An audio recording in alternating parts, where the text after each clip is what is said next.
하나님 앞에 나오셔서 예배드리는 여러분 모두를 환영하고 사랑하고 축복합니다. 우리 주 예수 그리스도의 평화가 함께 하시기를 빕니다. 주의 분하고 인사하겠습니다. 사랑합니다. 축복합니다.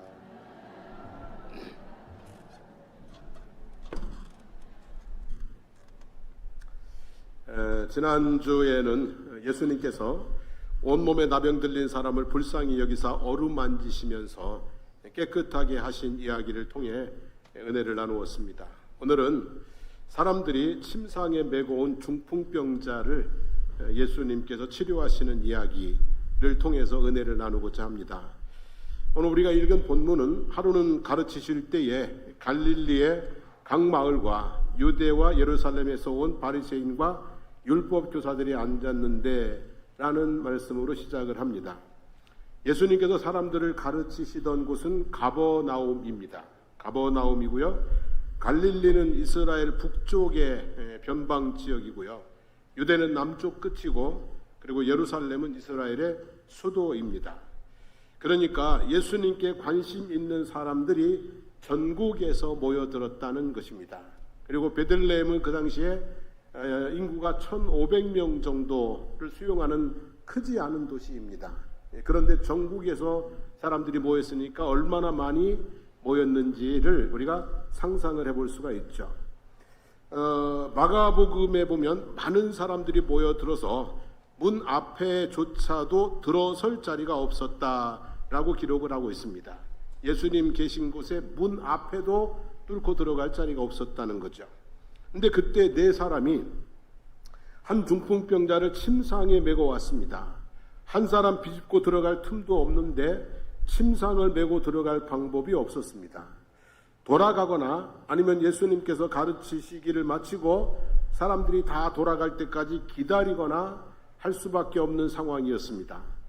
그런데 그들은 돌아가거나 혹은 기다리기를 선택하지 않았습니다. 침상을 메고 지붕으로 올라갔습니다.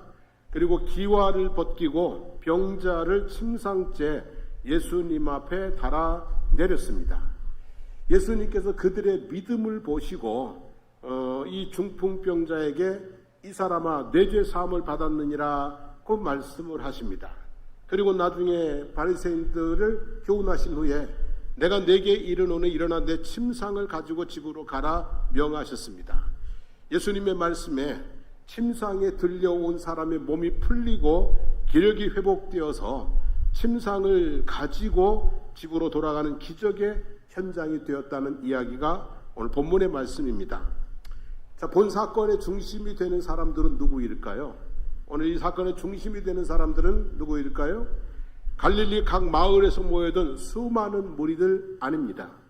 예루살렘과 유대에서 약 200km나 되는 먼 길을 걸어온 바리새인들과 율법 교사들도 아닙니다. 오랜 중풍병에서 자유를 얻은 중풍병자도 아닙니다. 본 사건의 중심이 되는 사람들은 중풍병자를 침상에 메고 와서 예수님 앞에 달아내린 네 사람, 그 사람들입니다. 그들이 누구였는지는 모릅니다. 아마도 가족이든지 친구든지 가까운 이웃들이었을 것 같습니다. 예수님은 그들의 믿음을 보시고 중풍병자를 고쳐주셨습니다. 자, 그들의 믿음은 어떤 믿음이었을까? 간단히 정리를 좀 해보면 첫째는 작은 자를 섬기는 믿음이었다. 이렇게 말씀드릴 수 있습니다. 예수님께서 침상에 실려 내려온 중풍병자를 보고 이 사람아 내 죄 사함을 받았느니라고 말씀을 하고 하셨습니다. 그런데 마태복음에는 작은 자야 안심하라 내 죄 사함을 받았느니라고 말씀하신 것으로 기록되어 있습니다. 그러니까 작은 자 그리고 뭐예요? 죄인이라는 거죠. 오랫동안 중풍을 앓고 있던 사람입니다. 병이라는 것이 다 그렇지만 중풍병은 참 몹쓸 병입니다. 힘을 다하여 움직여 보려고 노력하지만 마음처럼 돌아오지도 않고 산 목숨을 끊을 수도 없고 산 사람을 버릴 수도 없고 참 몹쓸 병입니다. 한없이 작아지는 병이 중풍병인 것 같습니다. 저희 아버님께서 연세가 많이 드셨을 때 폐암 말기 판정을 받으셨는데 근데 폐암 말기 판정을 받고도 아픈 데 없다고 왜 자꾸 나를 병원에 데리고 다니느냐고 하시면서 평소에 아버님 차를 자가 운전하시면서 어머니하고 드라이브도 다니고 볼일 보러 다 다니시고 또 주말 월요일쯤 되면은 제가 이제 가서 저하고 드라이브하고 맛있는 밥도 드시고 그렇게 재미있게 지내셨습니다. 그런데 이제 이 폐암으로 말미암아 중풍이 왔어요. 그러니까 모든 것이 올스톱 되어버리고 말았습니다. 정말 든든한 산 같았던 아버지가 어린아이처럼 되어버리는 그런 모습을 보았습니다. 본문에 등장하는 중풍병자는 알아놓은 지가 꽤 오래되었습니다. 그 증상이 아주 심했습니다. 네 사람이 침상에 누인 채 메고 왔을 정도니까 전신마비 상태였을 것입니다. 어린 아이보다 더 작은 어른이라고 볼 수 있는 상황입니다. 게다가 이 사람은 예수님께서 그 사람을 향해서 이 사람은 내 죄 사함을 받았느니라고 말씀하셨습니다. 그러니까 이 사람은 뭐라는 얘기예요? 죄인이라는 겁니다. 문제의 핵심은 죄 때문이다. 당신은 죄인이라는 거죠. 물론 너희 중에 죄 없는 자가 돌로 치라. 죄 없는 사람이 어디 있겠습니까마는 이 사람은 확실하게 드러난 죄, 동네 사람들이 다 아는 죄가 있었던 것 같습니다. 여러분, 죄라고 하는 것은 사람을 한없이 작아지게 만드는 것입니다. 한 세리가 성전에 가까이 가지도 못하고 감히 눈을 들어 하늘을 쳐다보지도 못하고 가슴을 치면서 하나님이여 나를 불쌍히 여기소서라고 흐느꼈던 까닭은 그가 죄인이었기 때문입니다. 사도 바울이 자신을 모든 성도 중에 지극히 작은 자보다 더 작은 자라고 한 까닭은 그가 예수 믿는 사람들을 핍박하는 죄를 지었기 때문인 것입니다. 그런 의미에서 보면 이 중풍병자는 육체적으로도 지극히 뭐한 자고요? 작은 자고 영적으로도 그리고 뭐예요? 죄인이니까 작은 자다라고 말할 수 있는 거죠. 자, 그들은 이 지극히 작은 자에게 관심을 갖고 그를 위해 힘든 수고를 끝까지 해준 사람들입니다. 사람들은 큰 자들을 귀하게 여기고 작은 자들을 소홀히 여깁니다. 하지만 하나님은 작은 자들도 귀하게 여기시고 예수님은 작은 자들을 함부로 대하지 말라고 경고하시기도 하셨습니다. 그리고 작은 자들을 귀하게 여긴 사람들에게는 하나님께서 복을 주신다고 말씀을 합니다. 마태복음 10장 43절 말씀 한번 같이 읽습니다. 또 누구든지 제자의 이름으로 이 작은 자 중 하나에게 냉수 한 그릇이라도 주는 자는 내가 진실로 너희에게 이르노니 그 사람이 결단코 상을 잃지 아니하리라 하시니라 했습니다. 마태복음 25장 45절 46절에 보면 이에 임금이 대답하여 이르시되 내가 진실로 너희에게 이르노니 이 지극히 작은 자 하나에게 하지 아니한 것이 곧 내게 하지 아니한 것이니라 하시니라. 그들은 영벌에 의인들은 영생에 들어가리라 하시니라고 했습니다. 큰 자를 섬기지 않으면 벌을 받을 수 있습니다. 그런데 작은 자를 섬기지 않으면 영벌을 받을 수 있습니다. 큰 자를 섬기면 상을 받을 수 있습니다. 성공할 수 있습니다. 그런데 작은 자를 잘 섬기면 영생을 얻게 된다고 말씀하십니다. 세상에서 잘 살려면 큰 자들을 잘 섬겨야 하겠죠. 하지만 하나님 나라에 들어가 영생 복락을 누리려면 작은 자들을 잘 섬겨야 합니다. 큰 자든 작은 자든 다 잘 섬기면 지금부터 영원토록 이 세상과 저 세상에서 복을 누리고 살게 될 수 있는 줄로 믿습니다. 그러므로 큰 자들을 겸손함으로 작은 자들을 긍휼함으로 섬기는 지혜로운 성도로 살아가게 되기를 주님의 이름으로 축복합니다. 두 번째, 그들의 믿음은 협력하는 믿음이다. 이렇게 말씀드리고 싶습니다. 사람이 거동이 가능하면 이렇게 그를 도와서 움직이는 게 좀 가볍습니다. 근데 이제 전혀 움직이지 못한 사람은 엄청 무겁습니다. 예를 들면 멀쩡한 사람을 업어주는 것하고 이렇게 기절해서 축 처진 사람을 업는 것하고는 무게가 전혀 다릅니다, 여러분. 사람이 죽어서 장례를 지르면 관을 운구를 하잖아요, 그죠? 근데 그 운구를 할 때 운구 해보셨어요? 생각보다 무겁더라고요. 4명 혹은 6명이 해야 되죠, 그죠? 죽었는데도 살아있는 사람보다 훨씬 더 무게가 느껴지는 그런 모습들입니다. 여러분, 중풍으로 꼼짝 못하고 침상에 누워있는 사람입니다. 혼자였다면 엄두도 내지 못했을 것입니다. 그를 데리고 예수님에게 갈 엄두도 못 냈을 것입니다. 만약에 둘이었다면 많이 힘들었을 것입니다. 그리고 둘이었다면 문 앞에서 더 이상 무엇을 해볼 수 있는 시도를 못했을 것입니다. 넷이었기 때문에 지붕에 올라가 기와를 벗기고 달아내릴 수 있는 그 무모한 일들을 해낼 수 있었다는 것이죠. 혼자였으면 엄두도 못 냈고, 둘이었으면 문 앞까지가 끝이고, 넷이었으니까 어디까지요? 지붕까지 올라가서 예수님 앞에 그 중풍병자를 달아내릴 수 있었다는 것이죠. 며칠 전에 창녕의 동광교회 목사님이 사다리에 올라가 교회 마당에 있는 나뭇가지를 치다가, 나뭇가지가 너무 막 번성해가지고 나뭇가지를 치다가 낙상해서 다리를 다쳤다는 소식을 들었습니다. 근데 또 다쳤는데 다친 부위가 또 애매하게 안 좋은 부분이라 좀 고생을 해야 될 것 같다는 소식을 들었어요. 제가 그 소식을 들으면서 그 생각을 했어요. 둘이나 셋이었으면 그런 사고를 당하지 않았을 수도 있었을 텐데, 교인들도 없고 사모님은 다른 곳에서 일하시느라고 주말에나 오시고 혼자서 위험한 일 하다가 사고를 당했구나 하는 안타까운 마음이 들었어요. 그러면서 전도서 4장 9절 10절 말씀이 생각이 났어요. 같이 읽어볼까요? 두 사람이 한 사람보다 나음은 그들이 수고함으로 좋은 상을 얻을 것임이라. 혹시 그들이 넘어지면 하나가 그 동물을 일으켜 세우려니와 홀로에서 넘어지고 붙들어 일으킬 자가 없는 자에게는 화가 있으리라. 이 말씀이 생각났어요. 좀 같이 일할 수 있는 사람이 몇 있었더라면 그런 일이 없었을 건데, 혼자 그냥, 그러니까 사다리 붙들어 줄 사람도 없고, 그래 그냥 흩날리면서 삐끗하면서 다친 거죠 뭐. 예수님께서는 두세 사람이 협력할 것을 말씀을 하셨습니다.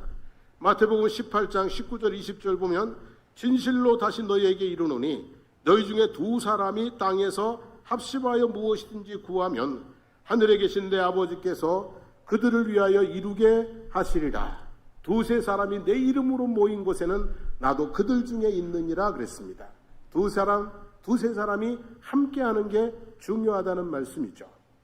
예수님은 혼자서도 모든 일을 다 할 수 있는 분이었지만 항상 제자들을 동행시켰습니다. 그리고 제자들에게도 함께 사역할 것을 친히 가르치셨습니다. 전도를 보낼 때 꼭 두 사람씩 짝을 지어 보내셨고, 기도할 때도 두세 사람이 함께 하라고 말씀을 하셨습니다. 자, 그래서 협력하는 것이 대단히 중요한 겁니다. 그런데 협력이 되려면 함께 있는 것만으로 부족합니다. 함께 있는 것만으로 협력이 되는 게 아닙니다. 마음이 맞지 않으면 불편하게 되고 뜻이 맞지 않으면 분열하게 됩니다. 고린도 교회가 그랬습니다. 모이기는 잘 모이는데 마음이 맞지 않고 뜻이 맞지 않아서 논쟁과 분쟁이 끊이지 않는 교회가 고린도 교회였습니다. 그래서 사도 바울은 고린도 교회를 향해서 이렇게 말씀을 권면을 했습니다. 같이 읽어보겠습니다.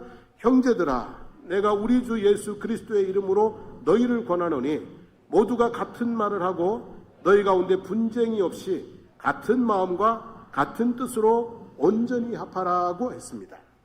여러분, 네 사람이 중풍병자를 예수님께 데리고 가기로 마음을 같이 했어요. 우리 이 친구를 한번 예수님께로 데리고 가보자. 그래서 마음을 같이 했어요. 그리고 문 앞에 모여가지고 지붕에 올라가 기와를 벗기기로 뜻을 뭐 했어요? 같이 했어요. 그래가지고 예수님 앞에 그 환자를 내려놓을 수가 있었던 거예요. 마음을 같이 하지 못했으면 오지 못했고, 뜻을 같이 하지 못했으면 끝까지 가지 못했어요. 그러니까 마음을 같이 하고 뜻을 같이 했기 때문에 끝까지 온전한 하나님께 영광을 올려드리는 역사가 일어났던 것이죠. 그러므로 성도 여러분, 우리들도 하나님의 앞에서 어떤 일을 해나갈 때 우리가 무엇을 같이 하자고요?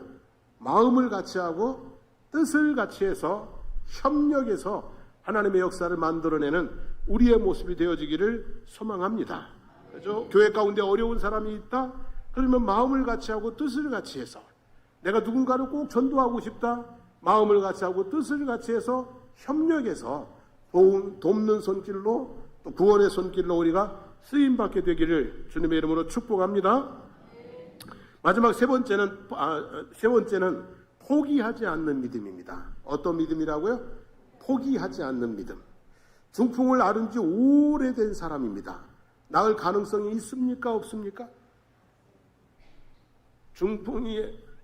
뇌졸중 중풍이라는 것은 초기에 치료해야지 시간 골든타임 놓치면 회복이 많이 힘든 병입니다.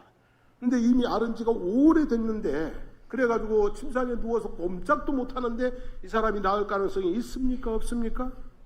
없죠, 거의. 그래서 이건 가능성이 없어 하고 버려두었다면, 포기했다면, 그러면 침상채로 메고 올 생각도 하지 않았겠죠, 그죠? 그러나 포기하지 않았어요. 예수님께 가면은 혹시 모르겠다. 그래서 침상에 메고 예수님이 계신 집으로 향했던 것이죠. 자, 땀을 뻘뻘 흘리면서 예수님이 계신 집으로 데리고 왔는데 비집고 들어갈 틈이 없어요. 여러분, 만약에 이런 상황이라면 내가 문 안에 있고 문 밖에 그런 다급한 사람이 있다면 여러분 같으면 어떻게 하겠어요? 길을 좀 열어주겠어요? 안 열어주겠어요? 저 같으면 열어줄 것 같아요. 이거 좀 비켜줘봐라, 좀 자리 좀 내봐라 해서 비켜주든지 아니면 침상 이리 넘겨라, 우리가 예수님께 좀 전해줄게, 뭐 이렇게 하든지 뭐라도 할 것 같은데, 그런데 그날 거기에 있던 사람들을 그렇게 해주질 않았어요. 같은 동네 사람들인데 길을 열어주지도 않았고 침상을 옮겨주지도 않았어요. 길을 좀 터달라고 부탁도 했을 것입니다. 또는 몸으로 한번 밀쳐보려고 몸싸움도 해봤을 것입니다. 그리고 또는 고함도 질렀을 것입니다. 그러나 도무지 길이 열리지 않았습니다. 그 사람들이 마음이 어땠겠어요? 속이 상했겠죠, 그죠? 같은 동네 사람들끼리 참 너무하네. 하나님의 말씀은 무슨 어디로 들었나? 백날 은혜 받으면 뭐해? 이러면서 되게 마음이 상했을 것입니다. 실망스럽고 짜증나고 화가 나고 시험에 빠졌을 것입니다. 하지만 낙심하고 포기하지 않았습니다. 성도 여러분, 세상에는 낙심할 일들이 되게 많습니다. 12명의 정탐꾼들이 40일 동안 가나안 땅을 탐지했습니다. 그 중에 10명이 힘세고 키가 큰 사람들을 보고 낙심했습니다. 힘세고 키가 큰 사람들을 보고 그들 앞에서 우리는 뭐와 같다고요? 메뚜기 같다고 낙심을 해버렸습니다. 그래가지고 우리는 안 된다, 우리는 이길 수 없다, 그래가지고 백성들을 전부 어떻게 했어요? 낙심을 시켜버리고 말았습니다. 여러분, 사람 그렇습니다. 여러분, 키 작은 사람은요, 키 큰 사람 앞에만 가도 낙심할 수 있습니다. 그리고 욥기 23장 16절 17절에 보면 하나님이 나로 낙심케 하시며 전능자가 나로 두렵게 하셨나니 이는 어두움으로 나를 끊지 아니하셨고 흑암으로 내 얼굴을 가리우지 아니하셨음이니라 그랬어요.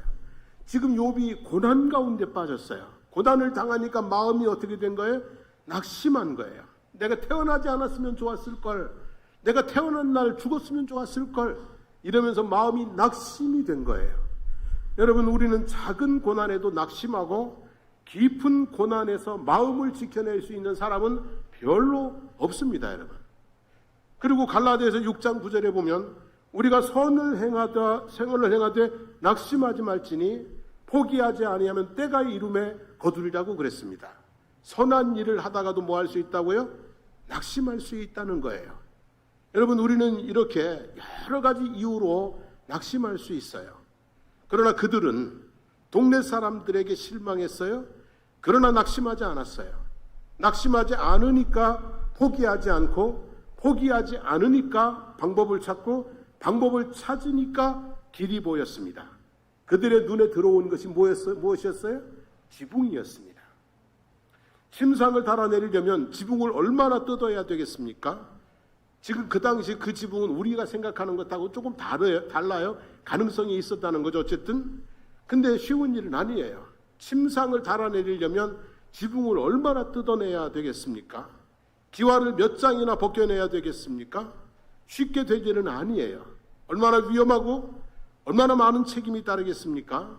하지만 뜻을 모으니까, 뜻을 같이 하니까 포기하지 않고 도전했고, 지붕에 올라가서 기와를 벗기고 마침내 중풍병자를 예수님 앞에 달아 내릴 수 있었던 것입니다.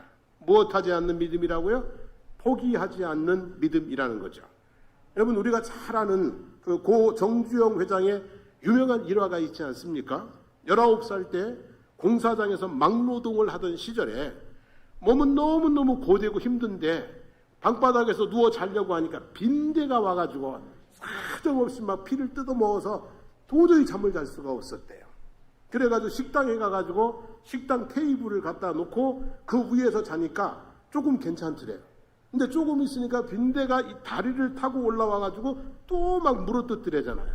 그래서 고민했어요. 이 어떻게 요놈들이 못 오게 할까 고민을 하다가 머리를 썼는데 요 대야에다가 그릇에다가 물을 담아가지고 4개를 놓고 그 위에 이제 테이블을 올렸어요. 그러면 빈대가 물은 건너오지 못할 거다. 그러고 이제 며칠 동안 잠을 잘 잤는데 며칠 지났는데 또 빈대가 막 물더래요.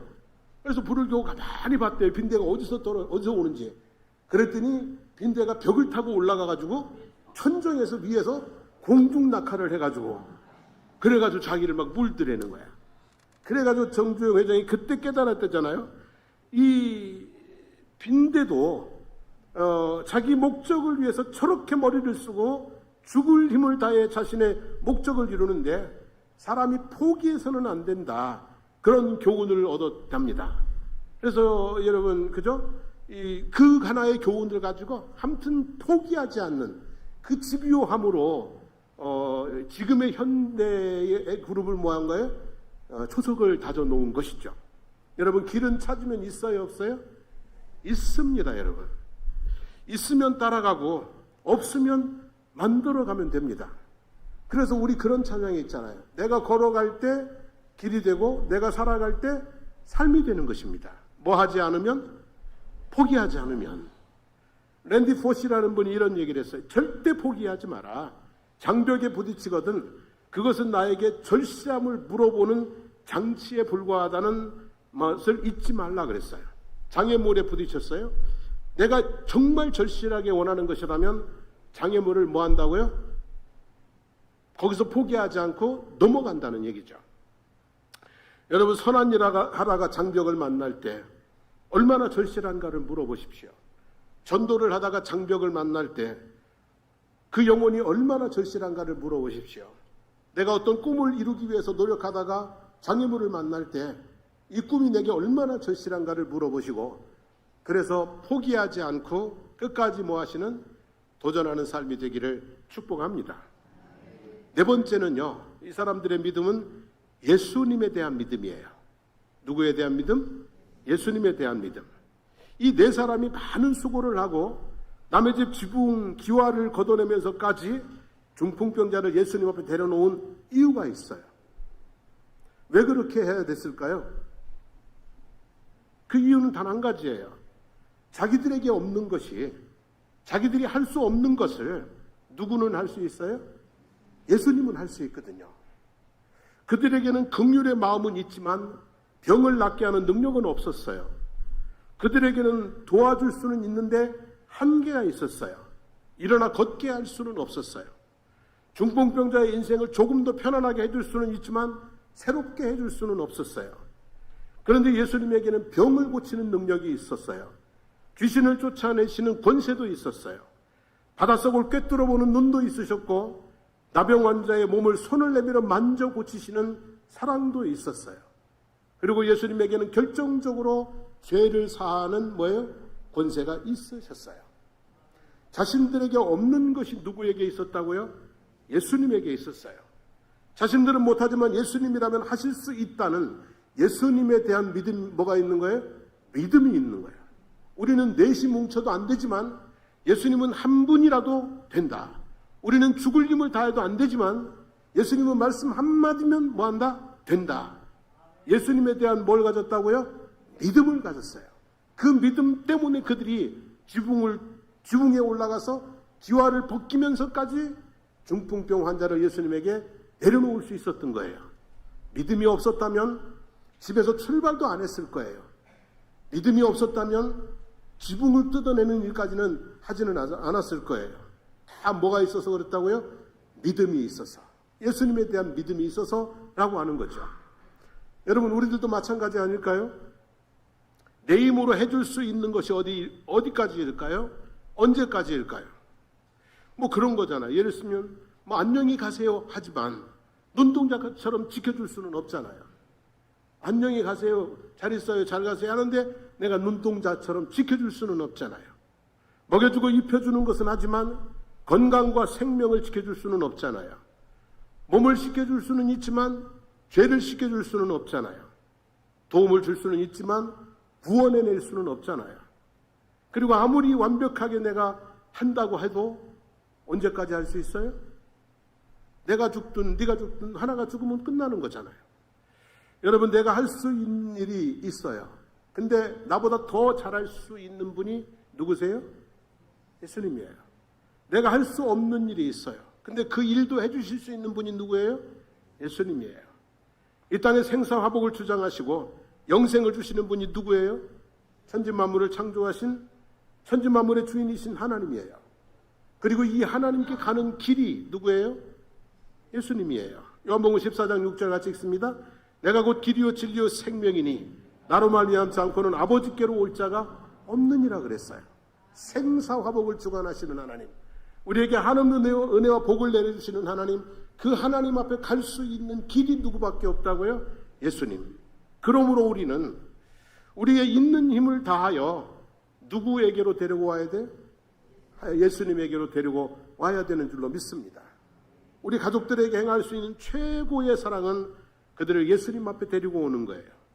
이웃들에게 행할 수 있는 최고의 선행도 그들을 예수님 앞에 데리고 오는 일인 줄로 믿습니다. 그 일이 결코 쉽지는 않습니다. 그래서 낙심할 때가 많이 있습니다. 하지만 포기하지 않으면, 방법을 찾고 찾으면, 문을 두드리면 마음이 열리고 구원의 역사가 일어나게 될 줄로 믿습니다. 오늘은 한 중풍병자를 예수님 앞에 데려다 놓은 그 사람들, 그들의 믿음을 우리가 한번 마음속에 새기고 우리도 힘을 모아서 한 영혼을, 한 사람을 세우고 구원하는 역사를 감당할 수 있기를 소망합니다. 우리 함께 일어나셔서 찬송하고 기도하겠습니다.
기도하도록 하겠습니다.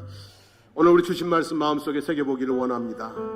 우리가 하나님 작은 자들에게 관심을 갖게 하시고 그들을 예수 그리스도에게로 나아올 수 있도록 우리가 마음을 모으고 뜻을 모아서 복음을 전하고 영혼을 구원하는 귀한 사명을 감당할 수 있도록 도와달라고 기도하기를 원합니다. 그리고 여러분들의 삶 주변에 그 약한 자들이 있으면 오늘 그들을 위해서 중보하며 기도하기를 원합니다. 그리고 하나님 살다가 힘들고 어려운 일 만날 때 하나님 낙심하지 않게 하시고 주님을 바라보며 끝까지 달려갈 수 있는 그런 끈기 있는 믿음도 내게 허락해달라고 오늘 말씀을 중심으로 한번 주여 부르고 기도하겠습니다. 주여!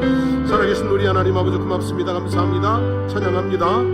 오늘 하나님 아버지 한 중풍병자를 하나님 아버지 내 사람이 아버지 하나님 마음을 같이 해서 뜻을 같이 해서 예수님 앞에 내려놓고 그리고 그가 새 인생을 살 수 있도록 큰 일을 행하는 모습을 보았습니다. 하나님 아버지 우리도 선한 마음을 가지게 도와주시고 하나님 아버지 예수 그리스도에 대한 믿음을 가지게 도와주시고 이 믿음으로 말미암아 한 영혼 한 영혼을 아버지 생명의 길로 인도하고 새로운 삶의 길을 열어주는 그런 모습으로 우리가 살아갈 수 있도록 해주시기를 주님 간절히 바라고 구원합니다.